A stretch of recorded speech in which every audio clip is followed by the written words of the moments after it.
PM મોદીએ દેશના તમામ રાજ્યોના મુખ્યમંત્રીઓ અને મુખ્ય ન્યાયાધીશોની સંયુક્ત કોન્ફરન્સમાં સંબોધન કર્યું હતું, જેમાં સુપ્રીમ કોર્ટના મુખ્ય ન્યાયાધીશ, કેન્દ્રીય કાયદા મંત્રી અને તમામ 25 હાઈકોર્ટના મુખ્ય ન્યાયાધીશો પણ હાજર રહ્યા હતા। આ કાર્યક્રમનું આયોજન વિજ્ઞાન ભવન નવી દિલ્હી ખાતે કરવામાં આવ્યું હતું। અગાઉ આ કાર્યક્રમ 2016માં યોજાયો હતો। આ દરમિયાન પીએમ મોદીએ કહ્યું હતું કે અંગ્રેજીમાં આપેલા ચુકાદાને સામાન્ય લોકો સમજી શકતા નથી। આપણે કોર્ટમાં સ્થાનિક ભાષાઓને પ્રોત્સાહિત કરવાની જરૂર છે। આનાથી દેશના સામાન્ય નાગરિકોનો ન્યાય વ્યવસ્થામાં વિશ્વાસ વધશે। તેઓ તેની સાથે જોડાયેલા હોવાનું અનુભવશે। हमारे देश में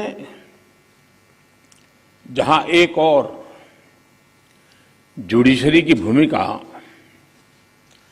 संविधान संरक्षक की है, वहीं लेजिस्लेचर नागरिकों की आकांक्षाओं का प्रतिनिधित्व करता है। मुझे विश्वास है कि संविधान की इन दो धाराओं का ये संगम, ये संतुलन देश में प्रभावी और समयबद्ध न्याय व्यवस्था का रोडमैप तैयार करेगा। मैं आप सभी को इस आयोजन के लिए हृदय से शुभकामनाएं देता हूं।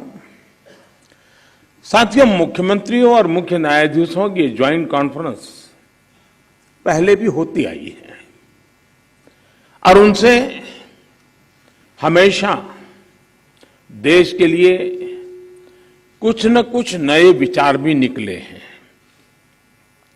लेकिन ये इस बार ये जो आयोजन अपने आप में और भी ज्यादा खास है। आज ये कॉन्फ्रेंस एक ऐसे समय में हो रही है जब देश अपनी आजादी का अमृत महोत्सव मना रहा है। आजादी के इन 75 सालों ने जुडिशरी और एग्जीक्यूटिव दोनों के ही रोल्स और रिस्पॉन्सिबिलिटीज को निरंतर स्पष्ट किया है। जहां जब भी जरूरी हुआ, देश को दिशा देने के लिए ये रिलेशन लगातार इवॉल्व हुआ है।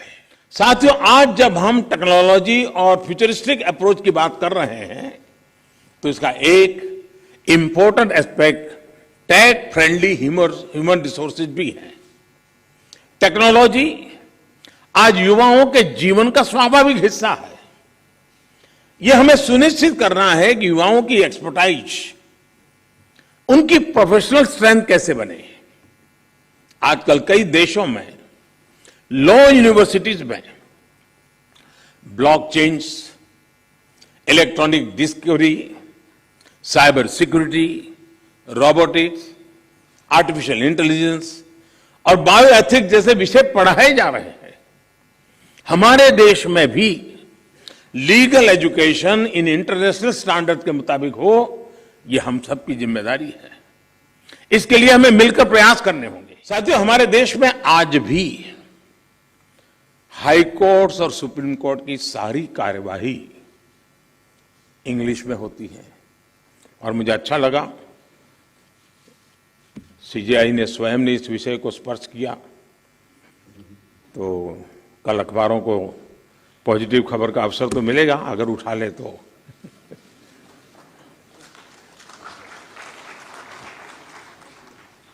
लेकिन उसके लिए बहुत इंतजार करना पड़ेगा। साथियों, एक बड़ी आबादी को न्यायिक प्रक्रिया से लेकर